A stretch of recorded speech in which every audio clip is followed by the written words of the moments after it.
Em nome do Pai, do Filho e do Espírito Santo. Amém. Nós os adoramos, Senhor, e vos bendizemos, porque pela vossa santa cruz remistes o mundo. Dileto ouvinte, bom dia. Deus abençoa você e suas atividades nesta terça-feira, 8 de março.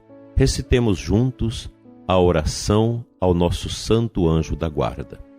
Santo anjo do Senhor, meu zeloso guardador, se a ti me confiou a piedade divina, sempre me rege, me guarda, me governa e ilumina.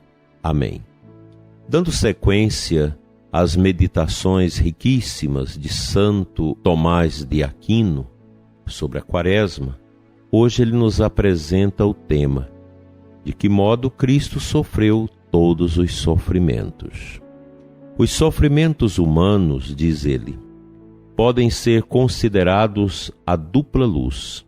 Primeiro, quanto à espécie, e então não devia Cristo sofrer todos os sofrimentos, pois muitas espécies de sofrimentos são contrárias entre si, tal a combustão pelo fogo e a submersão na água.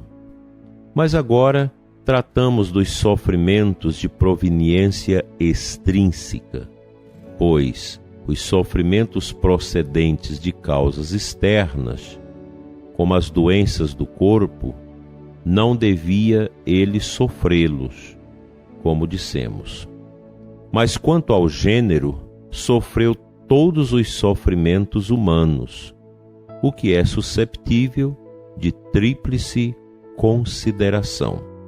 Primeiro, quanto aos homens que lhe causaram sofrimentos, pois certos sofrimentos lhe foram infligidos pelos gentios e pelos judeus, por homens e por mulheres, como mostram as criadas acusadoras de Pedro.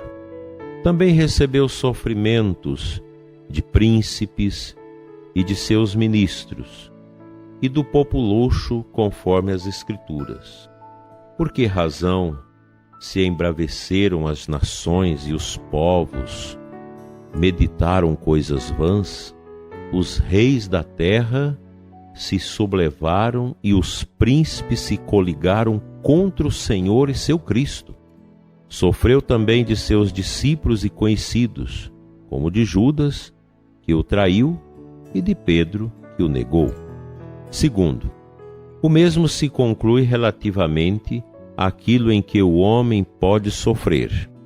Assim sofreu nos seus amigos, que o abandonaram na sua reputação pelas blasfêmias contra ele proferidas, na sua honra e glória pelas irrisões e contumélias contra ele assacadas, nos bens quanto às suas próprias vestes foi expoliado, na alma pela tristeza, pelo tédio e pelo temor, no corpo pelos ferimentos e flagelações. Terceiro, podemos considerá-lo relativamente aos membros do corpo. Assim Cristo sofreu na cabeça a coroa de pungentes espinhos, nas mãos e nos pés a pregação dos cravos, na face bofetadas e cuspe, e em todo o seu corpo flagelações.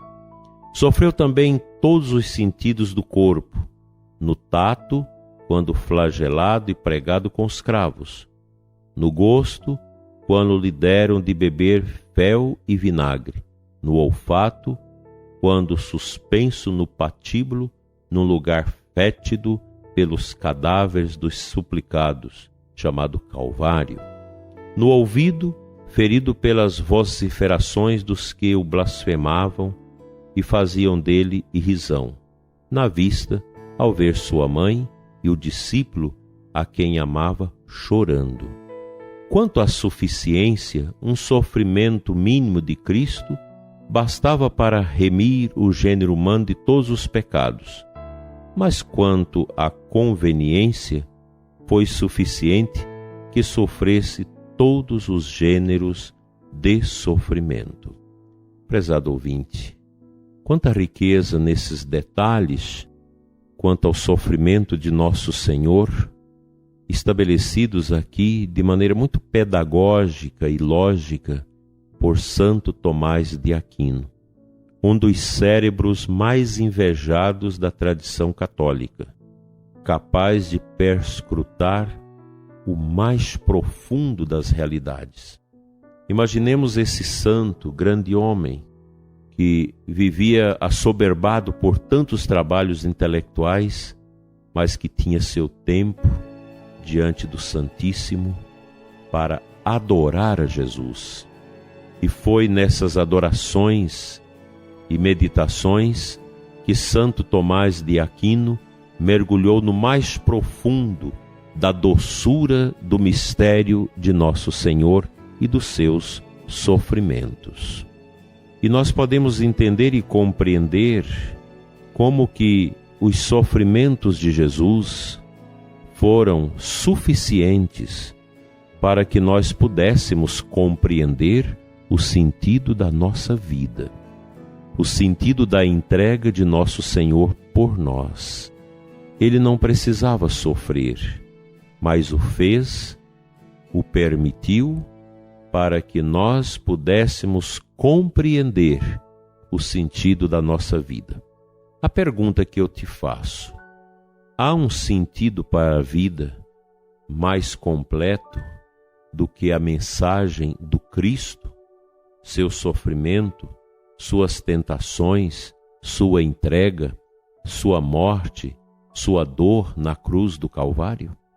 Há algum livro, algum filósofo capaz de preencher o profundo das inquietações humanas acerca do drama que nós vivemos, senão o mistério da entrega de Jesus?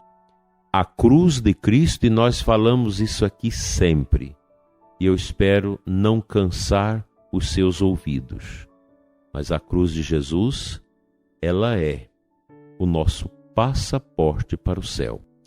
É a nossa ponte que separa esse mundo cadavérico, obscuro, do mundo de luz, de paz eternas, preparado por Deus para todos nós.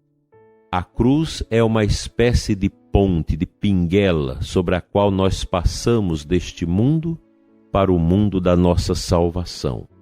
Essa é uma mensagem profunda, não muito fácil de entender, porque é preciso ter fé. E você me pergunta, mas por que tanta gente se perde? Tanta gente que já recebeu o anúncio de Cristo e se perde. Porque quantas pessoas falam bonitos de Cristo, falam tão bem de Nosso Senhor, mas têm uma vida totalmente contrária à fé, à esperança e à caridade. Isso é comum. A gente escuta muito mesmo, pessoas que faz um discurso bonito, mas você ali já vê um certo ratear na voz, porque não tem unção. Pois falar de Jesus, nós podemos falar como falamos de Platão, como falamos de Voltaire, de Nietzsche, de Karl Marx, de Spinoza, de Henrique do Céu, de qualquer outro pensador, nós podemos falar. Mas falar de Jesus não é como você falar de um filósofo, de um historiador, de um sociólogo, de um teólogo. Falar de Jesus é falar do doce Deus, do doce amor que encheu as nossas almas com aquela compreensão que a Virgem Santíssima teve da sua missão, como a mãe do belo amor. Isso é algo tão grande. Jesus desfigurado, Jesus continuou belo. O seu olhar de morte, de sofrimento na cruz, como lá no filme do Mel Gibson, é uma beleza da dor que salva o mundo, que eleva as almas.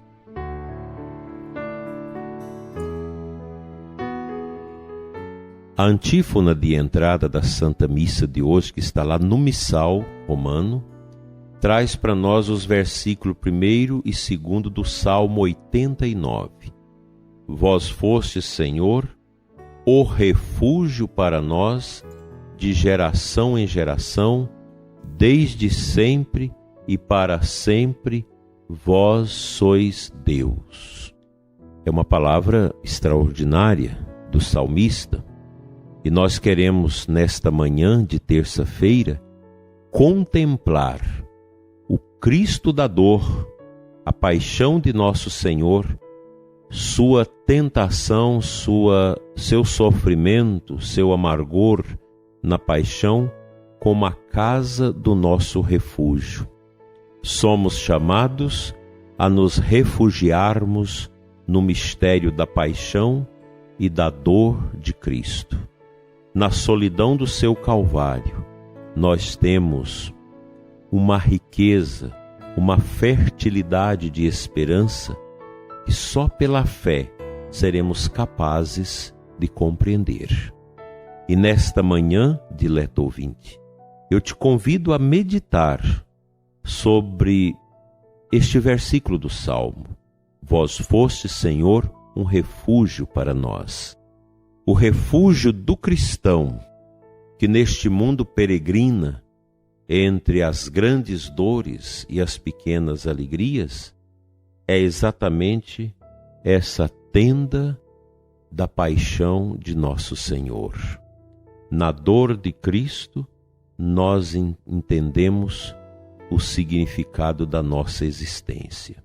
Somente ali, na sua dor, no derramamento do seu sangue, na sua desfiguração humana, nós podemos ter o refúgio seguro do sentido da nossa vida. Pois todo sofrimento humano que é unido ao sofrimento de Cristo pela fé e pela mística, realiza não um estupor de angústia, mas de profunda alegria e certeza de que a morte não mata mais e de que nenhum problema neste mundo pode nos colocar por terra. Seja qual for a dor, a angústia, a tristeza, a depressão, a perda, seja qual for em nós, nos outros, nas nossas realidades, tudo isso perde a capacidade de nos fazer sofrer quando nós abraçamos o crucificado. Quando abraçamos Jesus desfigurado, sofrido e maltratado pelos nossos pecados. Nele nós encontramos a verdadeira vitória.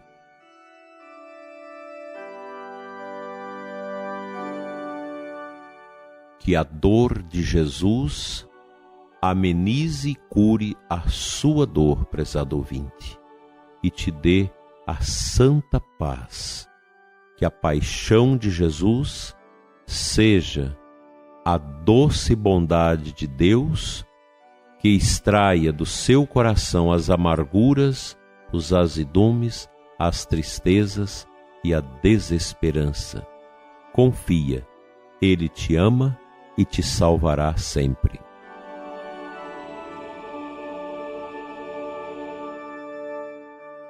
O Senhor Todo-Poderoso te abençoe e te guarde, em nome do Pai, do Filho e do Espírito Santo. Amém. Até amanhã, se Deus quiser. Que Jesus, na sua dor, alivie as suas angústias e tristezas.